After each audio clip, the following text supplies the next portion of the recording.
I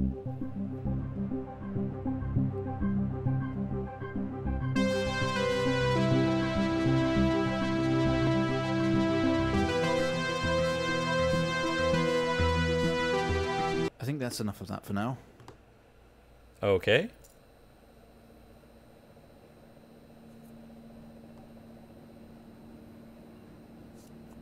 You're quite fond of this show, aren't you?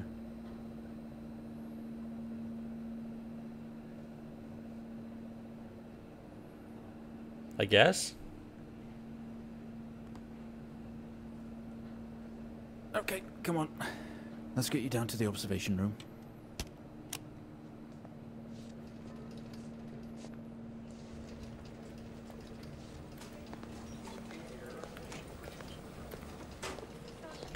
This place must be starting to feel like home to you. I suppose. Don't worry. Try and get you out of here eventually. Just in here.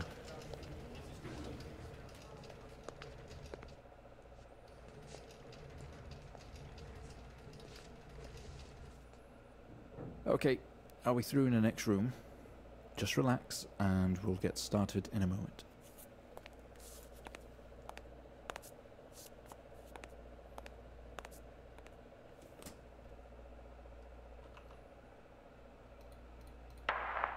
Right, Mr. Asian, now are you ready? I guess. Just hit record on the tape deck in front of you when you're ready. Okay. Yeah, I'm okay with the episodic releases, but I get why a lot of people upset by it. It's just like because they're trying to make it like a TV show, right? So they give you the episodes and make you wait and build that hype and suspense. But it's just like getting a Netflix show and you binge it all. So sometimes you can get through it super fast, or sometimes it takes forever to get through. I get it. This is subject 12-19-86-23, new session entry.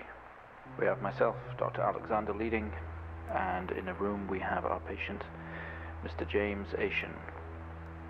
As we know, James has recently recovered from a 2-week coma following his accident. In our last 3 sessions, James's attempts to recollect events of the accident seen him merging his memory with his imagination. These episodes have always ended in panic, and we've had to terminate the session abruptly. Let's try and do this one better, James. So when you're ready, let's bring this back. I know how difficult this must be, but you can do this. James, it's time to remember. Time to remember what? Your mind. It's like a conscious black box. It can show you your memories. Look into it.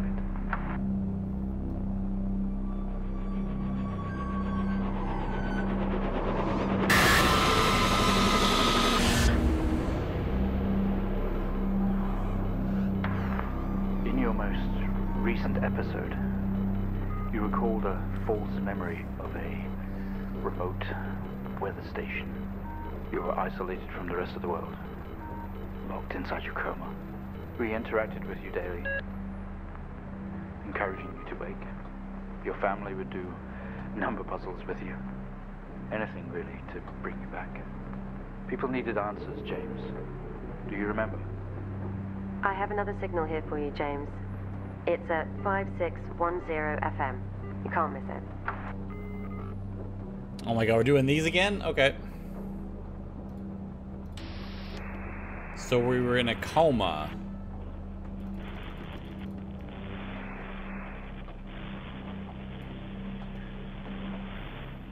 I don't know which way is the fastest to do this, so. 5, 6. 2304. Type in the numbers, James. You gotta see this. This is 20F 12 19 86 23 04. Type in the numbers, James. You gotta see this. This is 20F 12 19 86 23 04. Type in the numbers, James. You gotta see this. This is 20F 12 19 86 23 04. Type in the numbers, James. You gotta see this. This is 20F 12 19 86 23 04.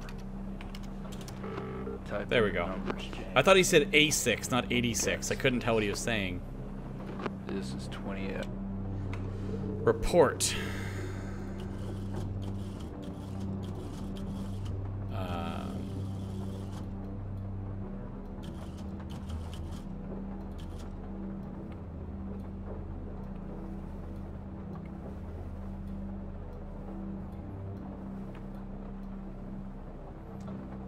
20F, fatal accident, James Asian.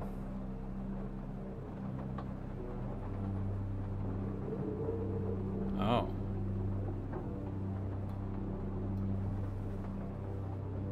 Charles Hennings.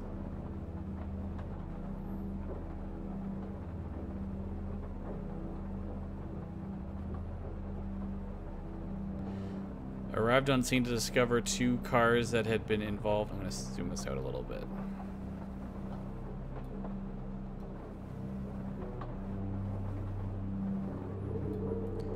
Arrived on scene to discover 2 cars that had been involved in a near head-on collision. Mr. Asian found lying down outside his vehicle with head injuries. An ambulance was immediately called. His passenger was trapped in the vehicle in critical condition from wounds sustained in the collision. The driver of the blue sedan, Mr. Hemmings, was found dead on arrival. It was noticed that there was a strong smell of whiskey from the driver and an empty whiskey bottle on the passenger seat. Mr. Asian was questioned on scene. He described an oncoming blue sedan being clearly out of control, which he swerved to avoid. Mr. Asian's passenger was his sister. The driver of the blue sedan is an ex-police officer of 20 years. So I'm guessing our sister was Jennifer. And the car crash is the scenes we saw after the second episode. So now what am I supposed to test here? I don't get what I'm doing now. Do I do the circled words? I'm guessing.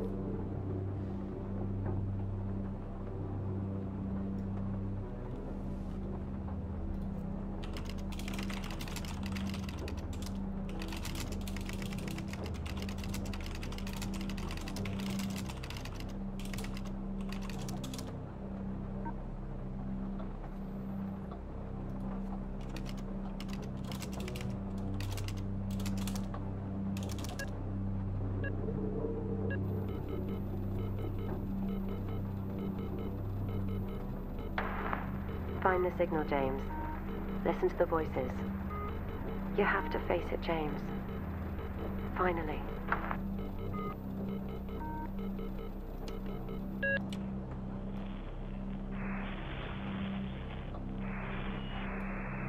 It's not like him. At all.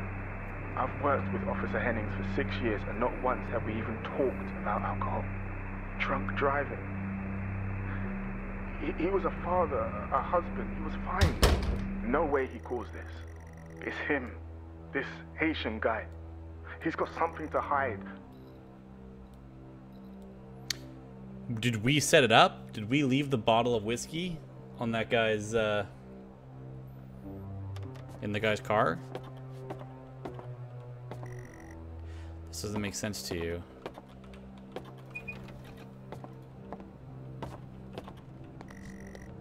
You step into the hospital ward, but it only seems abandoned. Your vision is blurry.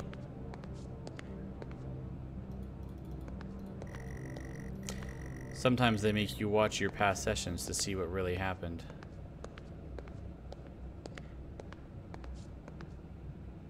Don't have that 5th pint. I guess if you're having 4, you're fine. First steps to recovery.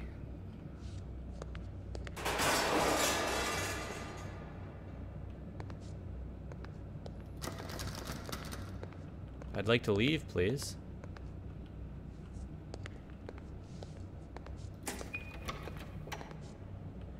Yes, someone else is clearly here.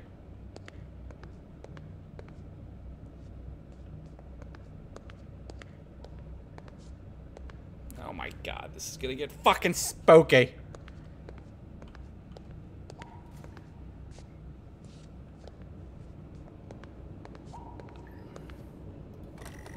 We found him lying there sobbing while his sister died in the car next to him, while Hennings died next to him. What the fuck was he thinking? She was still alive when we got to her. If he'd have done something, they could all still be here. Okay. So we're a coward.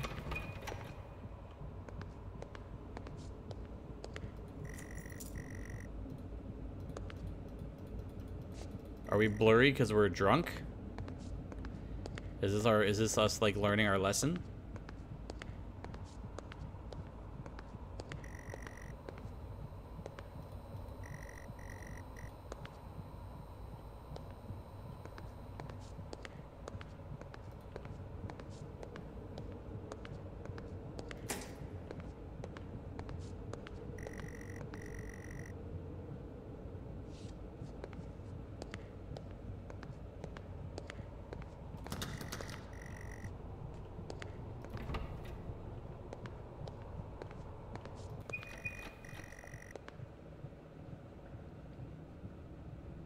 No. Oh.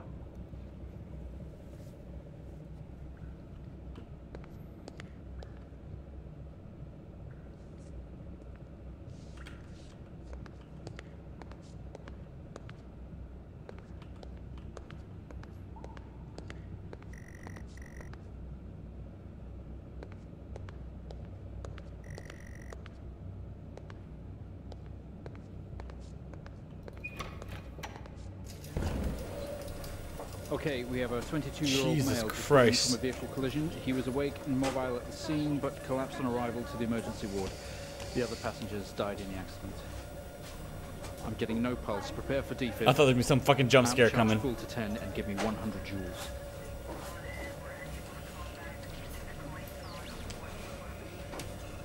Come on, 100 joules. Charging up full to 10.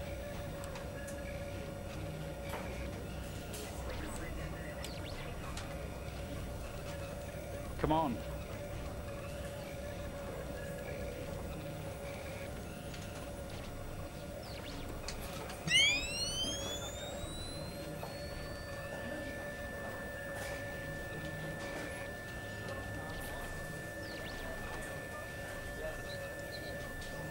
Joules.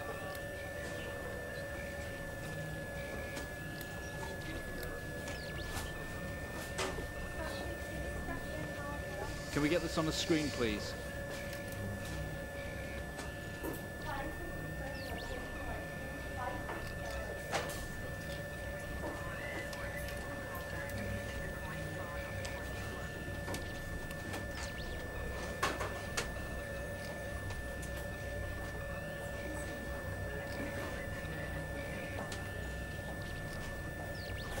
What am I doing?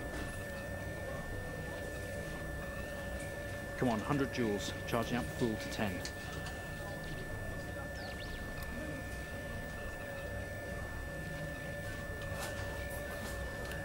Clear. I was like, did I not do it?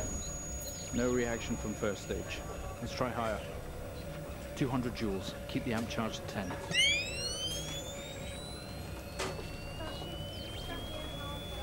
$200 joules. Keep the charge at 10. Let's go. Clear. Okay, we have a reaction of some sort here, a weak signal. Let's keep going. Increase again. 360. Charge full.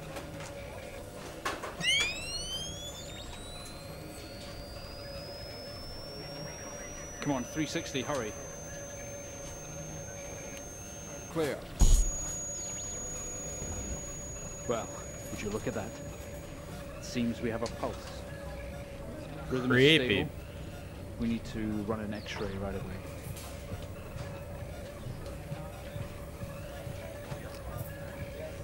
Where are we with that X-ray? Let's get it going now, please.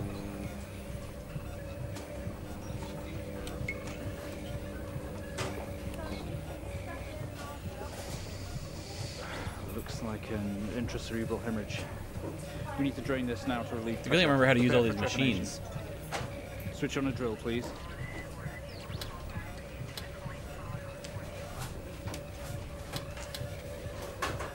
The drill, please. It's on.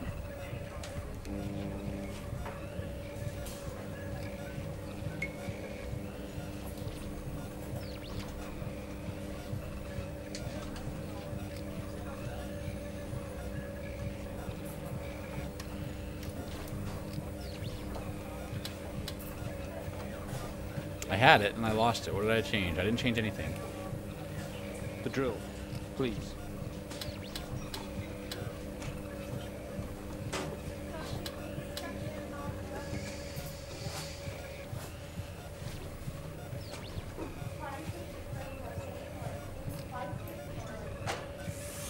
Mr. Asian, you've made excellent progress.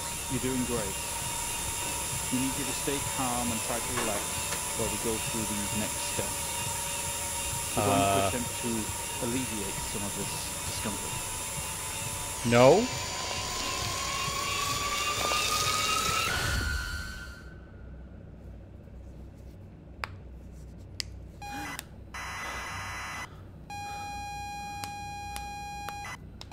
Oh great, we're back at this game.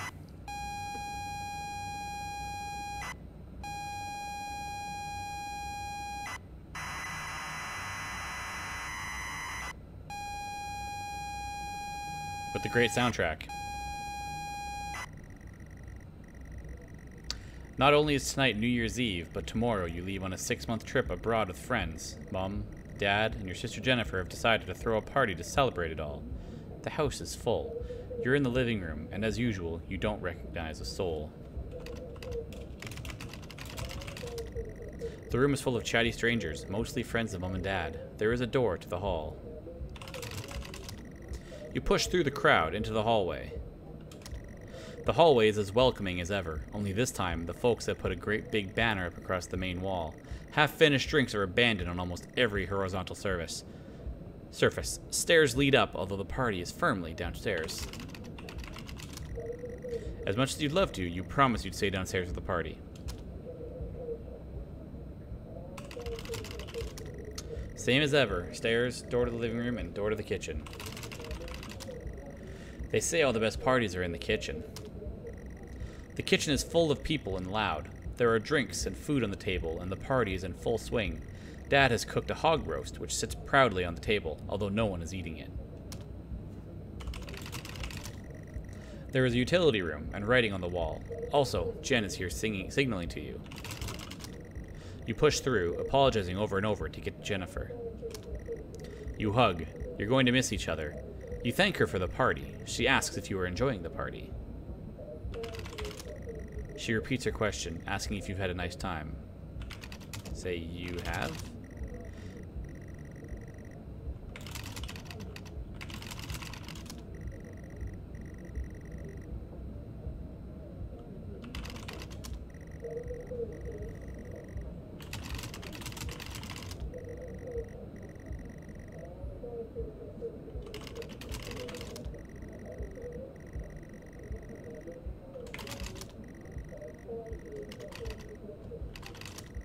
You tell her it's great, even though you don't really know anyone.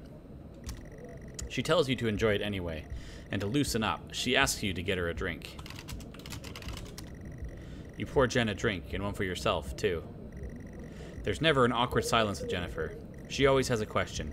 She asks if you have everything sorted for the big trip. You tell her yes, that you have packed everything with plenty of room to spare. Another hug. Your family have really gone out of their way to make this trip happen for you. It might be what you need to get some perspective and maybe not fuck up so much. She's gonna miss you. You're going to miss her. She walks away. Jen has disappeared into the crowd. You're left standing, nodding and smiling at the approving faces. There is so much to do for this move. Can't mess it up. But first, a drink. You pour and down another drink. Anything to move the night along. The room is full. There is a utility room and writing on the wall. Read the wall. Read the writing. Go to wall.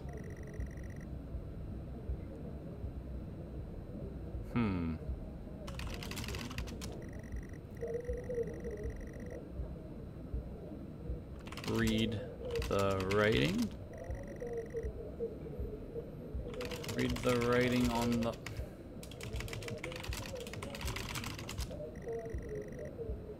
Go to utility room.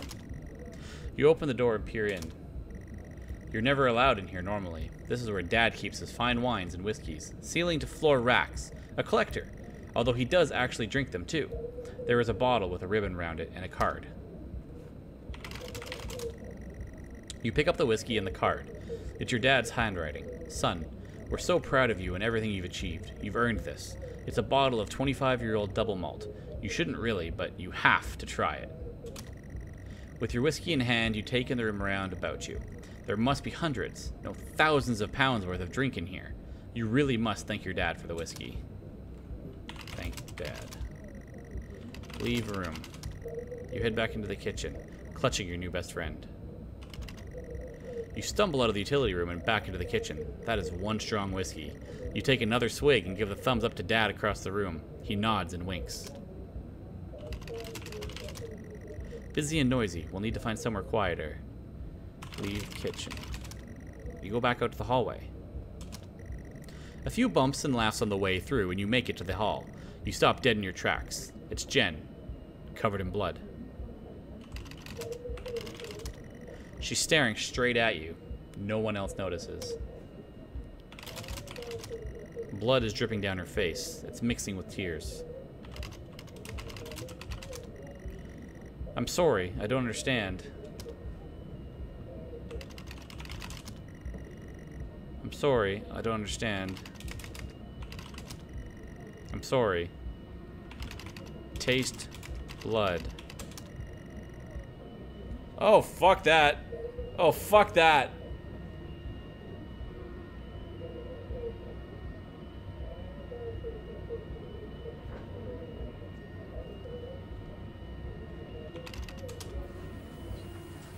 I'm sorry, I don't understand.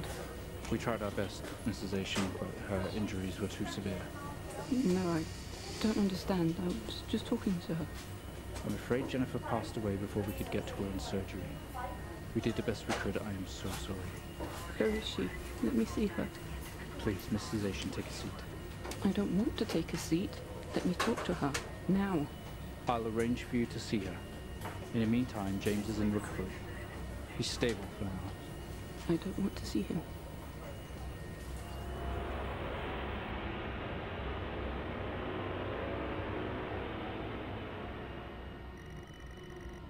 You are standing in the hallway. Something had stopped you in your tracks.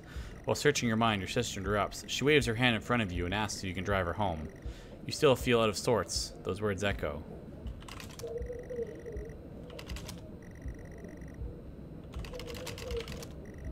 Doors to the kitchen and living room lead from here, while stairs can take you up.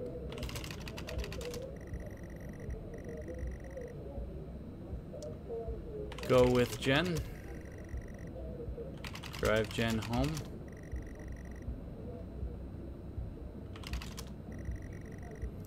She waves her hand in front of you and asks if you can answer. Go to car. Leave with Jen. Go outside. Find keys.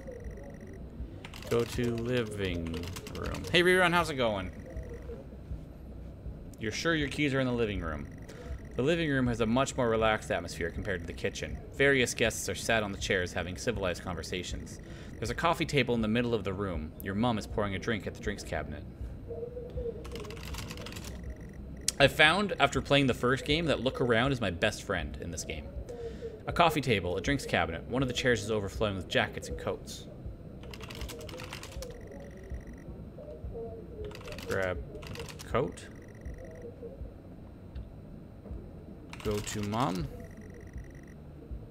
Tired from convention. Which convention's going on right now? Oh, did you go to New York Comic Con?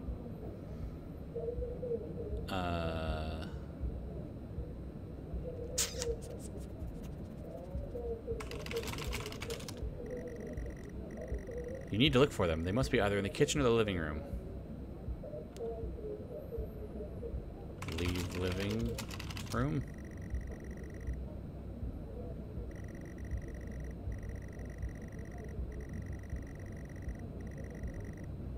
Points to the living room and size. Oh. Retropalooza in Dallas. Oh. I don't know if I've heard of that one. But it's great so far. That's good. That's good. You're having a good time. I don't know if I've heard of that one. Okay, what am I doing? Ask Mom? Go to Mom? Grab keys? Look around.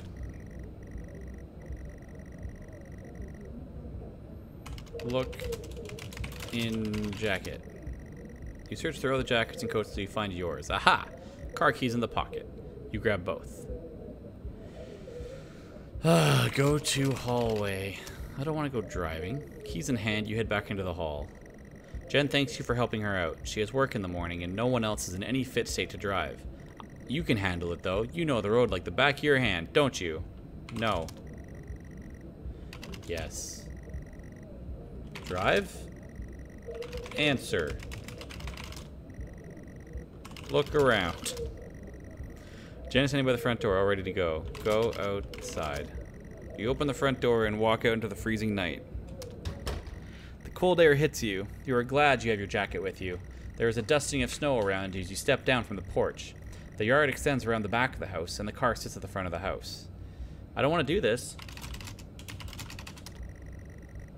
You fumble with the car handle, confused, until Jen tells you to maybe use the key in your hand. Fumbling with the car keys, you eventually get the door open and climb inside. The car is freezing. As you fumble around with your seatbelt, your sister opens up the car glove box and hands you a note and a key that was inside. She tells you that it's for when you return. Take note.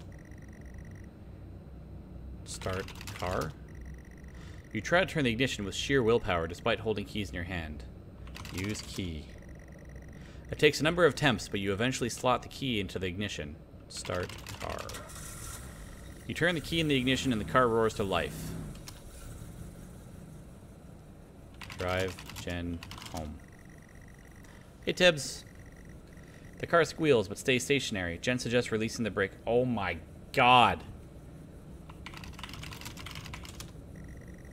You very hesitantly release the handbrake. Drive Jen home. You put the car in gear and pull out the driveway like a first-time driver. You really shouldn't be driving. I am driving, very drunk, on the road towards the town where your sister stays. Jen started dozing off as soon as the journey got going. This shouldn't take long. You come to a junction. Is it left or right? You can't remember. Always right. Go right. You don't want to, but you had better ask Jen for directions. Ask Jen.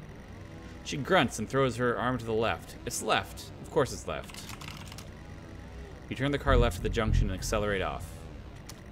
Confident that you're on the right road now, you loosen up and put your foot down on the accelerator. You feel powerful as the engine roars at your command. Jen sits up in her chair and clutches your arm. She asks you to slow down. That's not what really happened, though, is it? You're all over the place, James. Pull over. Jen is hitting your arm and yelling at you. Crazy, sister. Strange. There is a set of headlights coming directly at you, but really slow, like slow motion. You try to react, but your body isn't responding. There's nothing you can do to stop this. There's no way to control it. The lights merge with your car. James, the outside joins the inside. The whole world around you begins to scream. James!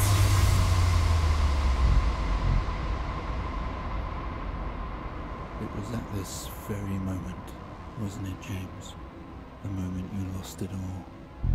Yeah, so we framed the guy with the with the bottle of whiskey. Parents, yourself. And then you made it worse. Go on. Show us what you did. You wake up in the car. Your world is upside down. Your seatbelt struggles against gravity, trying to hold you in your seat. An impact into another car has torn a hole in the chassis. Poisonous fumes spill into your car from the engines. You are in grave danger. You have to get out of here.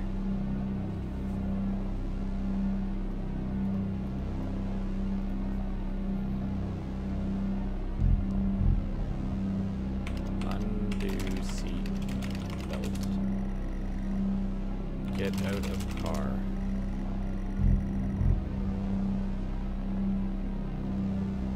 Chassis or chase? Chassis? I don't know. I don't fucking have a car. Fuck if I know, dude. I'd say chassis just by looking at it. You can't move. Your seatbelt is still on in place. Remove seat belt.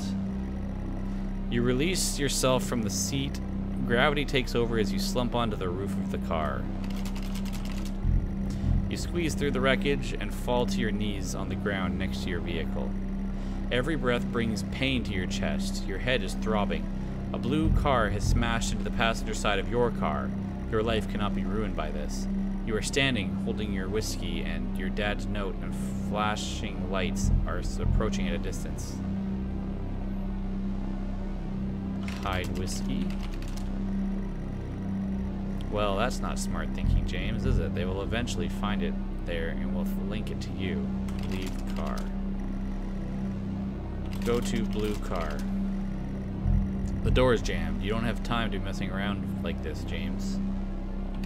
Throw whiskey. You can't just toss this away without thinking. Toss whiskey into blue car. With the lights approaching closer, you begin to hear the shrill of their sirens. You simply cannot go to jail for this. You clean the bottle to remove your connection with the whiskey. You then very deliberately spill the remainder of the bottle's contents onto the driver, and you toss the incriminating evidence onto his passenger seat. A circle of flashing lights surround you, illuminating the crash site in the darkness. Behind them, an army of people, all staring. One figure steps out, a silhouette, and walks towards you. The red and blue flashing lights are causing the pain in your head to be all the more severe. The silhouette is a police officer and is in uniform. He beckons you to approach. As you approach the man, the pulsating lights around you get dimmer and dimmer while the pain in your head increases.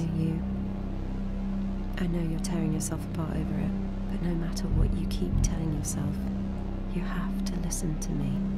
That accident, that poor man, me. You have to remember. It was all your fault.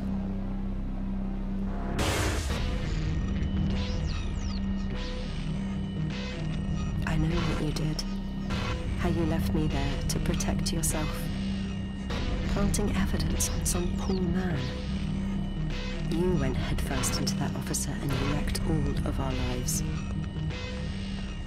And then you couldn't even take responsibility.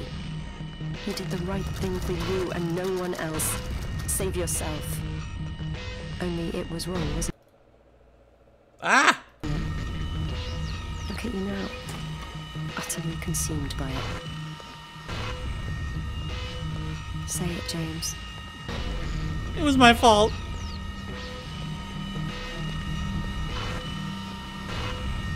Say it. Tell them. It was my fault.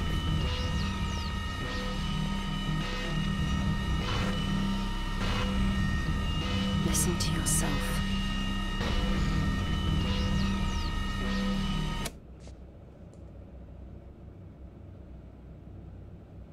Well, I think we've made progress today, Mr. Haitian. I guess we should tell the police what you've told us. Although I don't suspect they'll take you anywhere. I think you'll be with us for quite some time. Come on, let's get you back to your shows. I'll see you tomorrow.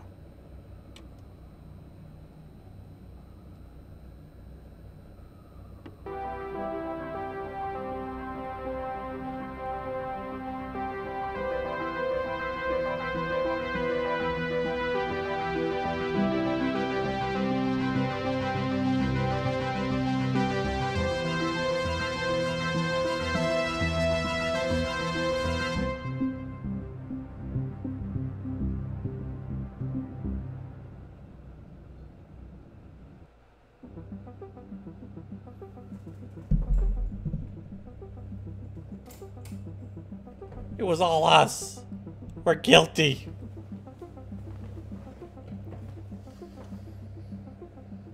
Oh my God.